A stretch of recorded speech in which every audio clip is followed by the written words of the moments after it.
ক্ষমতায় যাওয়ার জন্য জুলাইকে ব্যবহার করতে চায় বিরোধী দল, মন্তব্য মির্জা ফখরুলের।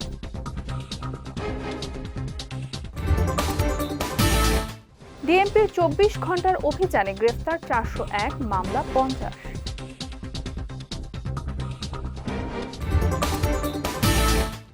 এবং হাসপাতালের বর্জ্য ব্যবস্থাপনা সিটি কর্পোরেশনের দায়িত্ব নয় বললেন ডিএনসিসি প্রশাসক।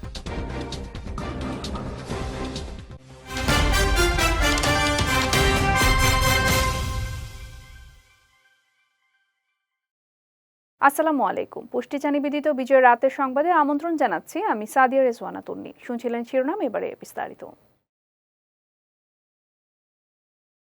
বিরোধী দল ক্ষমতায় যাওয়ার জন্য জুলাইকে ব্যবহার করতে চায়।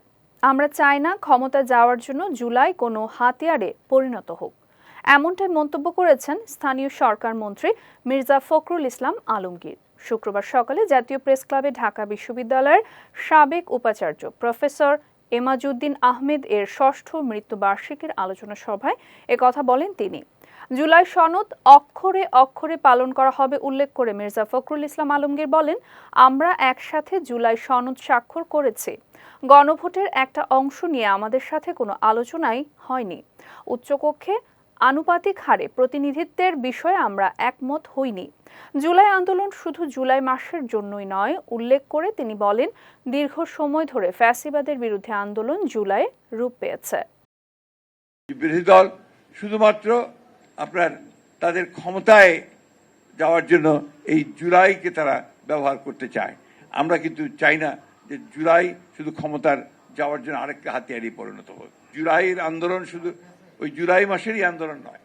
জুলাইয়ের আন্দোলন কিন্তু আমরা দীর্ঘকাল ধরে ফ্যাসিবাদের বিরুদ্ধে দীর্ঘকাল ধরে প্রায় ১৮-১৯ বছর ধরে যে লড়াই হয়েছে, সেই লড়াইয়ের ফলশ্রুতি হচ্ছে আমাদের এই ২৪ জুলাইয়ের আন্দোলনের ফলশ্রুতিতে আমরা সেভাবেই এসেছি। রাজধানীতে ঢাকা মেট্রোপলিটন পুলিশের নিয়মিত অভিযানে গত ২৪ ঘন্টায় ৪০১ জনকে গ্রেফতার করা হয়েছে।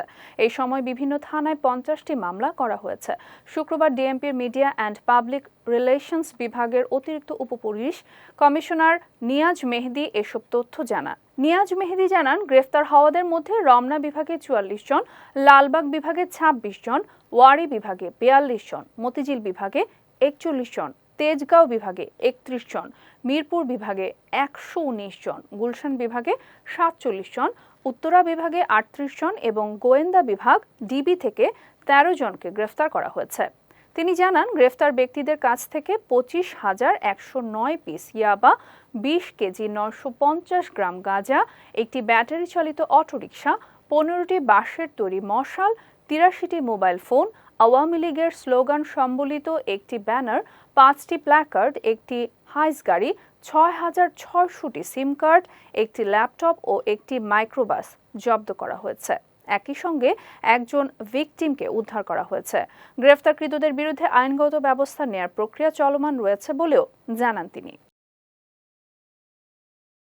হাসপাতালের বর্জ্য ব্যবস্থাপনা সিটি কর্পোরেশনের দায়িত্ব নয় বলে উল্লেখ করেছেন ঢাকা উত্তর সিটি কর্পোরেশনের প্রশাসক শফিকুল ইসলাম খান। তিনি বলেন, এজন্য আলাদা ব্যবস্থাপনা রয়েছে যা অনুসরণ করা হাসপাতাল কর্তৃপক্ষের দায়িত্ব। শুক্রবার দুপুরে রাজধানী শেওড়াপাড়ায় গ্রিন স্পেশালাইজড হাসপাতালের উদ্বোধন অনুষ্ঠানে তিনি এসব কথা বলেন। এই সময় নগরবাসীর জন্য মানসম্মত স্বাস্থ্যসেবা নিশ্চিত করতে বেসরকারি হাসপাতালগুলোকে নিয়মনীতি মেনে পরিচালনার আহ্বান জানান তিনি। একই সঙ্গে হাসপাতালের বর্জ্য ব্যবস্থাপনার সর্বোচ্চ গুরুত্ব দেওয়ার তাগিদও দেন শফিকুল ইসলাম খান। মেডিকেল যেই ওয়েস্ট গুলো সেটা কিন্তু সিটি কর্পোরেশন নেয় না, এটা তো আপনারা নিশ্চয়ই জানেন।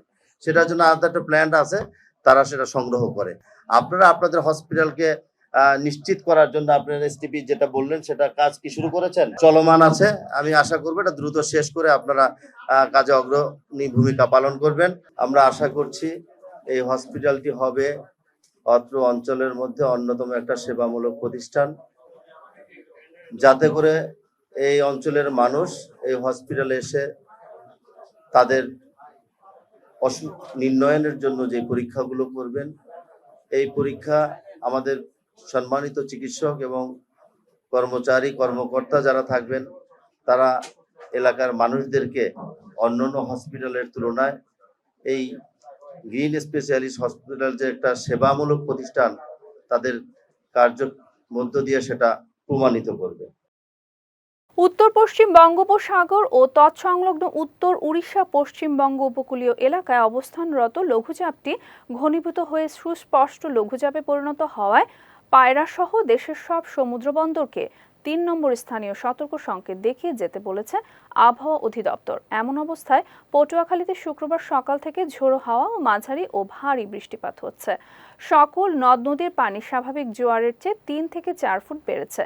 সাগর উত্তাল থাকায় সামুদ্রিক মাছ ধরার সব ট্রলার মৎস্য বন্দর আলিপুর ও মহিপুরে নিরাপদ আশ্রয়ে ফিরে এসেছে। দুর্যোগপূর্ণ আবহাওয়ায় নিম্নাঞ্চল প্লাবিত হওয়ায় নানান দুর্ভোগের শিকার হচ্ছেন বিভিন্ন শ্রেণীর মানুষ। এদিকে বরগুনায় পায়রা, বিষখালী ও বলেশ্বর নদীর পানি স্বাভাবিক জোয়ারের চেয়ে ২ থেকে ৩ ফুট বৃদ্ধি পেয়েছে। তলিয়ে গেছে বরৈতলা ও পুরকাটা ফেরিঘাটের গ্যাংওয়ে সড়ক। এতে চলাচল করতে গিয়ে প্রতিনিয়ত বিকল হচ্ছে যানবাহন। রাজধানীর হাজারীবাগে একটি টিন শেড জুতার কারখানায় অগ্নিকাণ্ডের ঘটনা ঘটেছে। শুক্রবার বেলা ৩:১২ দিকে অগ্নিকাণ্ডের ঘটনা ঘটে। খবর পেয়ে ফায়ার সার্ভিসের ২টি ইউনিট ঘটনাস্থলে পৌঁছে আগুন নিয়ন্ত্রণে আনে। ফায়ার সার্ভিস জানায়, আগুন লাগার খবর পেয়ে ২টি ইউনিট দ্রুত ঘটনাস্থলে উদ্দেশ্যে রওনা হয়। বিকেল ৩:৩৫ তারা ঘটনাস্থলে পৌঁছে আগুন নিয়ন্ত্রণের কাজ শুরু করে। পরে বিকেল ৩:৪৯ আগুন সম্পূর্ণ নিয়ন্ত্রণে আসে। তাৎক্ষণিকভাবে আগুন লাগার কারণ জানা যায়নি। এছাড়া এ ঘটনায় ক্ষয়ক্ষতির পরিমাণও এখনো নিশ্চিত হওয়া যায়নি। নৌবাহিনীর নতুন প্রধান হিসেবে নিয়োগ পেয়েছেন রিয়ার অ্যাডমিরাল খন্দকার মিসবাউল আজিম।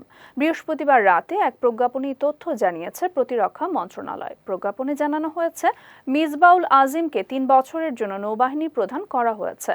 বর্তমানে ওমানে বাংলাদেশের রাষ্ট্রদূতের দায়িত্বে থাকা মিসবাউল আজিম নৌবাহিনীর শীর্ষ পদে অ্যাডমিরাল এম নাজমুল হাসানের স্থলাভিষিক্ত হবেন এবং আগামী ২৩ জুলাই তিনি দায়িত্ব বুঝে নেবেন। এর আগে অন্তর্বর্তী সরকারের সময় ২০২৫ সালের ২০ ফেব্রুয়ারি মিসবাউল আজিমকে বাহিনী থেকে সরিয়ে কূটনৈতিক দায়িত্ব দিয়ে মাস্কাটে পাঠানো হয়েছিল। রাজশাহী ক্যাডেট কলেজের সপ্তদশ ব্যাচের ছাত্র মিসবাউল আজিম ১৯৮৭ সালে বাংলাদেশ নৌবাহিনীতে কমিশন পান।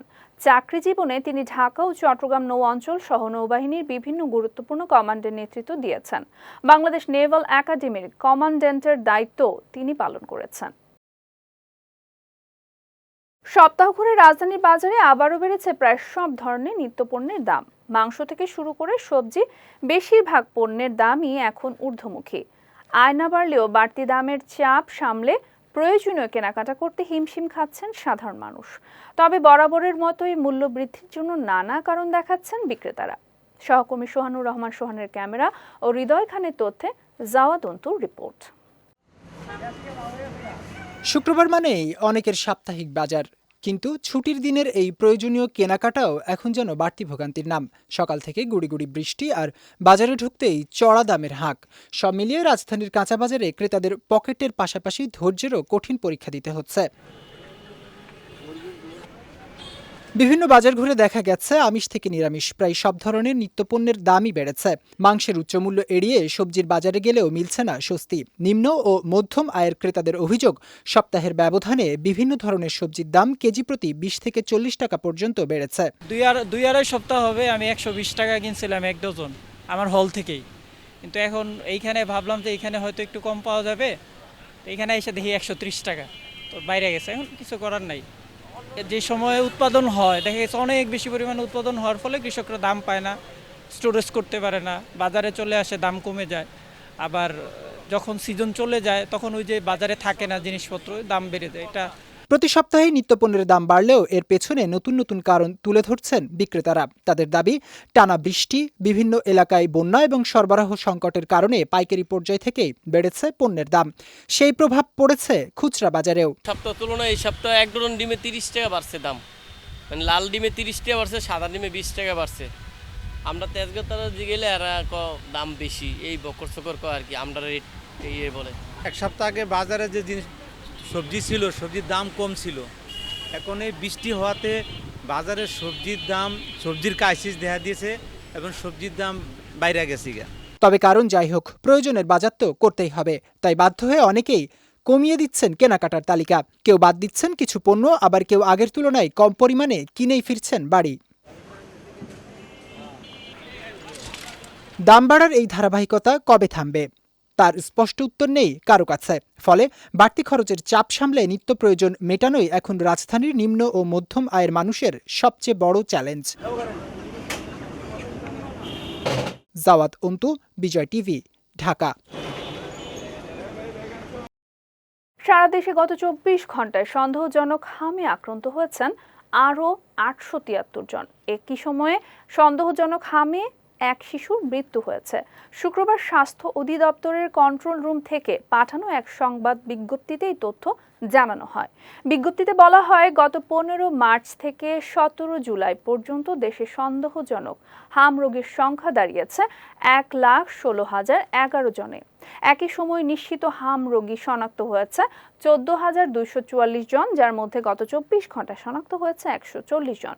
এদিকে গত 15 মার্চ থেকে 17 জুলাই পর্যন্ত সন্দেহজনক হামে হাসপাতালে ভর্তি হয়েছেন 98,600 জন। এদের মধ্যে সুস্থ হয়ে বাড়ি ফিরেছেন 95,031 জন। এছাড়া একই সময়ে সন্দেহজনক হামে 685 শিশুর এবং নিশ্চিত হামে 95 শিশুর মৃত্যু হয়েছে বলে জানিয়েছে স্বাস্থ্য অধিদপ্তর।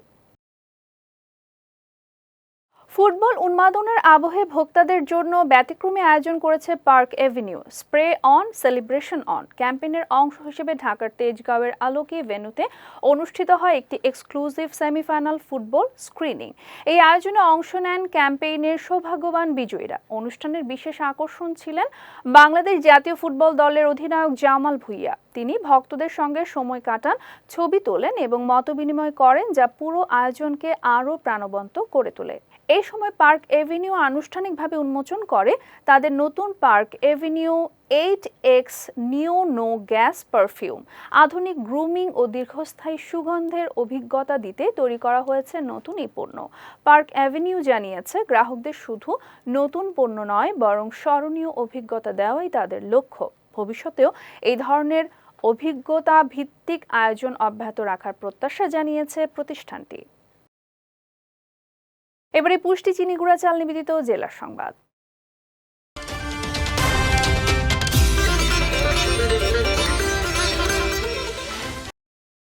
বিদ্যুৎ, জ্বালানি ও খনিজ সম্পদ মন্ত্রী ইকবাল হাসান মাহমুদ টুকু বলেছেন, মাসে 75 ইউনিট পর্যন্ত বিদ্যুৎ ব্যবহারকারীদের জন্য বিদ্যুতের দাম বাড়ানো হয়নি। তিনি বলেন, গ্রামাঞ্চলের বেশিরভাগ পরিবার 75 ইউনিটের বেশি বিদ্যুৎ ব্যবহার করে না। তাই প্রান্তিক মানুষের উপর যেন বাড়তি চাপ না পড়ে সেদিকে লক্ষ্য রেখেই এই সিদ্ধান্ত নেওয়া হয়েছে। দুপুরে সিরাজগঞ্জ সদর উপজেলা পরিষদের নবনির্মিত ভবন উদ্বোধন এবং বিভিন্ন উন্নয়ন সামগ্রী বিতরণ অনুষ্ঠানে প্রধান অতিথির বক্তব্যে তিনি এসব কথা বলেন। মন্ত্রী আরও বলেন, সরকার একটি কল্যাণমূলক রাষ্ট্র গঠনের লক্ষ্য নিয়ে কাজ করছে। এই জন্য ফ্যামিলি কার্ড ও কৃষকদের জন্য কৃষি কার্ড সহ বিভিন্ন সামাজিক নিরাপত্তা কর্মসূচি বাস্তবায়ন করা হচ্ছে। এই সময় তিনি জানান, সরকারের লক্ষ্য 10,000 মেগাওয়াট সৌর বিদ্যুৎ উৎপাদন। এতে জ্বালানি আমদানির ওপর নির্ভরতা কমবে এবং বিপুল পরিমাণ বৈদেশিক মুদ্রা সাশ্রয় হবে। অনুষ্ঠানে জেলা প্রশাসক মোহাম্মদ আমিনুল ইসলাম, পুলিশ সুপার সাইফুল ইসলাম শান্তু এবং স্থানীয় প্রশাসন ও রাজনৈতিক নেতারা উপস্থিত ছিলেন। প্রবাসী কল্যাণ ও বৈদেশিক কর্মসংস্থান মন্ত্রী আরিফুল হক চৌধুরী বলেছেন, সিলেট সম্প্রীতির নগরী। এই অঞ্চলের মানুষ যুগ যুগ ধরে ধর্মীয় সহাবস্থান ও পারস্পরিক শ্রদ্ধাবোধের অনন্য দৃষ্টান্ত স্থাপন করে আসছেন। শুক্রবার সকালে সিলেট সিটি কর্পোরেশনের উদ্যোগে নির্মিত চালিবন্দর মহাশ্মশান কমপ্লেক্স উদ্বোধন অনুষ্ঠানে প্রধান অতিথির বক্তব্যে তিনি কথা বলেন। মন্ত্রী বলেন, অতীতের মতো ভবিষ্যতেও সব ধর্মের উপাসনালয়ের উন্নয়নে কাজ অব্যাহত থাকবে। সিলেটের উন্নয়নের স্বার্থে ধর্ম বর্ণ নির্বিশেষে সবাইকে ঐক্যবদ্ধভাবে কাজ করার আহ্বান জানান তিনি। চালিবন্দর মহাশ্মশান সংস্কার ও সংরক্ষণ কমিটির আহ্বায়ক বেদানন্দ ভট্টাচার্যের সভাপতিত্বে অনুষ্ঠানে বিশেষ অতিথির বক্তব্য দেন সিলেট সিটি কর্পোরেশনের প্রশাসক আব্দুল কাইয়ুম চৌধুরী, সিসিকের প্রধান নির্বাহী কর্মকর্তা মোহাম্মদ রেজাই রাফিন সরকার সহ অনেকে। আমাদের থিম ছিল যে সিলেট যে সম্প্রীতির নগরী, যেমনিভাবে আমরা বিভিন্ন মসজিদ মাদ্রাসা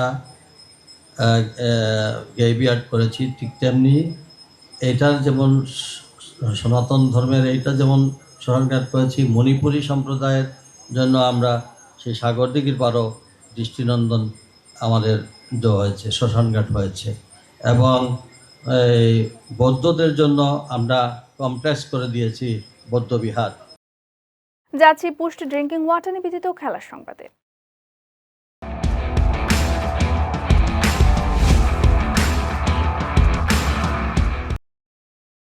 ডোপ টেস্টে নিষিদ্ধ গাঁজা সংশ্লিষ্ট উপাদানের উপস্থিতি ধরা পড়ায় পাকিস্তানের অলরাউন্ডার মোহাম্মদ নওয়াজকে 3 মাসের জন্য নিষিদ্ধ করেছে আন্তর্জাতিক ক্রিকেট কাউন্সিল। শুক্রবার এক বিবৃতিতে বিষয়টি নিশ্চিত করেছে সংস্থাটি। আইসিসি জানায়, চলতি বছরের ফেব্রুয়ারিতে নেদারল্যান্ডসের বিপক্ষে টি-20 বিশ্বকাপের ম্যাচের পর দেওয়া নমুনায় তার শরীরে কার্বক্সি টিএসসি শনাক্ত করা হয়। এটি গাঁজার মনোপ্রভাবকারী উপাদান টিএসসির একটি বিপাকজাত উপাদান। এদিকে নওয়াজ ডোপিং বিধি ভঙ্গের বিষয়টি স্বীকার করলেও প্রমাণ করতে সক্ষম হয়েছেন যে নিষিদ্ধ উপাদানটি প্রতিযোগিতার বাইরে এবং পারফরমেন্স বৃদ্ধির উদ্দেশ্যে ব্যবহার করা হয়নি। ফলে তাকে 3 মাসের নিষেধাজ্ঞা দেওয়া হয়েছে, যা 1 মে থেকে কার্যকর ধরা হয়েছে। এছাড়া গত 7 ফেব্রুয়ারি থেকে 1 মে পর্যন্ত তার সব ব্যক্তিগত পারফরমেন্সের রেকর্ড বাতিল করেছে আইসিসি। 2026 বিশ্বকাপ শেষ হওয়ার আগেই জমে উঠেছে ইউরোপের গ্রীষ্মকালীন দলবদলের বাজার। বিশ্বকাপে দারুণ পারফরমেন্সের সুবাদে বেশ কয়েকজন তারকা ফুটবলারকে দলে ফেরাতে আগ্রহ দেখাচ্ছে ইউরোপের শীর্ষ ক্লাবগুলো। এই তালিকায় রয়েছেন Bradley Barcola, Ayyoub Bouaddi, Yan Diomande, Jed Spence, John Stones, Anthony Robinson, Julian Alvarez, Mikel Oyarzabal এবং Zion Suzuki. Liverpool, Arsenal, Manchester United, Chelsea, Real Madrid, Barcelona, PSG, Juventus ও ইন্টার মিলানের মতো ইউরোপের জায়ান্ট ক্লাবগুলো ইতোমধ্যেই এইসব খেলোয়াড়কে নিয়ে আগ্রহ দেখাচ্ছে। আর তাই বিশ্বকাপ শেষে দলবদলের বাজারে এই তারকাদের ঘিরেই সবচেয়ে বড় চমক দেখা যেতে পারে বলে ধারণা করা হচ্ছে। পুষ্টিচা নিবেদিত বিজয় রাতের সংবাদ শেষ করার আগে শিরোনামগুলো দেখে নিচ্ছি আরও একবার।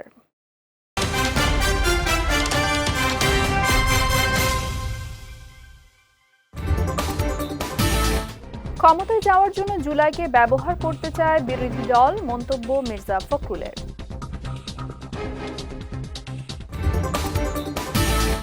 ডিএমপির 24 ঘন্টার অভিযানে গ্রেফতার 401, মামলা 50।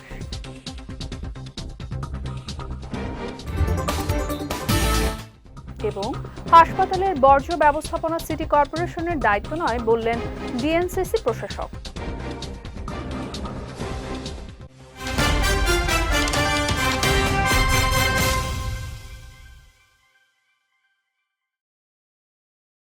বিজয় রাতের সংবাদ শেষে আজকের মতো আমি সাদিয়া রেজওয়ানা তন্নি আপনাদের কাছ থেকে বিদায় নিচ্ছি। আগামীকাল একই সময়ে নতুন সব খবর দেখতে চোখ রাখুন বিজয় টিভিতে। এছাড়াও আজকের বিজয় রাতের সংবাদের ভিডিও দেখতে পারেন আমাদের ইউটিউব এবং ফেসবুক পেজে। আমাদের ইউটিউব হলো youtube.com/bijytvofficial এবং আমাদের ফেসবুক পেজ হলো facebook.com/bijytvlimited। এতক্ষণ সঙ্গে থাকার জন্য ধন্যবাদ সবাইকে।